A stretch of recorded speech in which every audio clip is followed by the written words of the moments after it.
اعوذ باللہ من الشیطان الرجیم بسم اللہ الرحمن الرحیم۔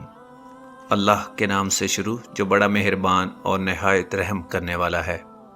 تمام سننے اور دیکھنے والوں کو السلام علیکم ورحمۃ اللہ وبرکاتہ۔ پیارے دوستو، یہ حضرت حزقیل علیہ السلام کی قوم کا ایک بڑا ہی عبرت خیز اور انتہائی نصیحت آمیز واقعہ ہے، جس کو خداوند کریم نے قرآن مجید فرقان حمید کی سورہ بقرہ میں بیان فرمایا ہے۔ حضرت حزقیل علیہ السلام حضرت موسیٰ علیہ السلام کے تیسرے خلیفہ ہیں جو منصب نبوت پر سرفراز کیے گئے۔ حضرت موسیٰ علیہ السلام کی وفات اقدس کے بعد آپ کے خلیفہ اول حضرت یوشع بن نون علیہ السلام ہوئے، جن کو اللہ تعالیٰ نے نبوت عطا فرمائی۔ ان کے بعد حضرت کالب بن یوحنا علیہ السلام حضرت موسیٰ علیہ السلام کی خلافت سے سرفراز ہو کر مرتبہ نبوت پر فائز ہوئے۔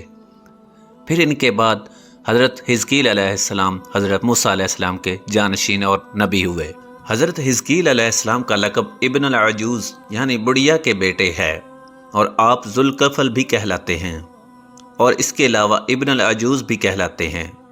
ابن العجوز کہلانے کی وجہ یہ ہے کہ یہ اس وقت پیدا ہوئے تھے جب ان کی والدہ ماجدہ بہت بوڑھی ہو چکی تھیں، اور آپ کا لقب ذوالکفل اس لیے ہوا کہ آپ نے اپنی کفالت میں لے کر 70 انبیاء کرام کو قتل سے بچا لیا تھا، جن کے قتل پر یہودی قوم آمادہ ہو گئی تھی۔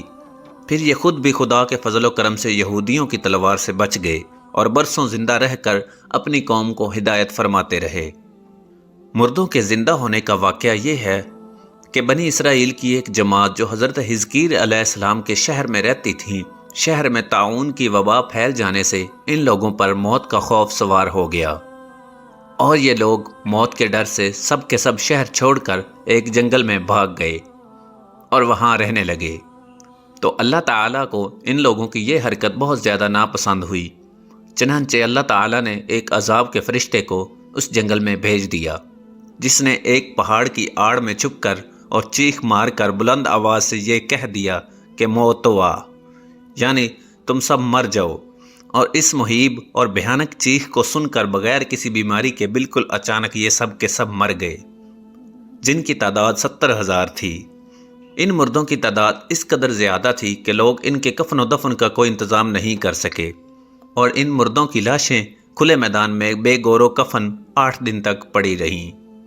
جب یہ اتنے زیادہ دن تک پڑی رہیں تو لاشیں سڑنے لگیں اور بے انتہا تعفن اور بدبو سے پورے جنگل بلکہ اس کے اطراف میں بدبو پیدا ہو گئی۔ کچھ لوگوں نے ان کی لاشوں پر رحم کھا کر چاروں طرف سے دیوار اٹھا دی تاکہ یہ لاشیں درندوں سے محفوظ رہیں۔ کچھ دنوں کے بعد حضرت حزقیل علیہ السلام کا اس جنگل میں ان لاشوں کے پاس گزر ہوا تو آپ اپنی قوم کے 70,000 انسانوں کی اس موت ناگہانی اور بے گور و کفن لاشوں کی فراوانی دیکھ کر رنج و غم سے ان کا دل بھر گیا۔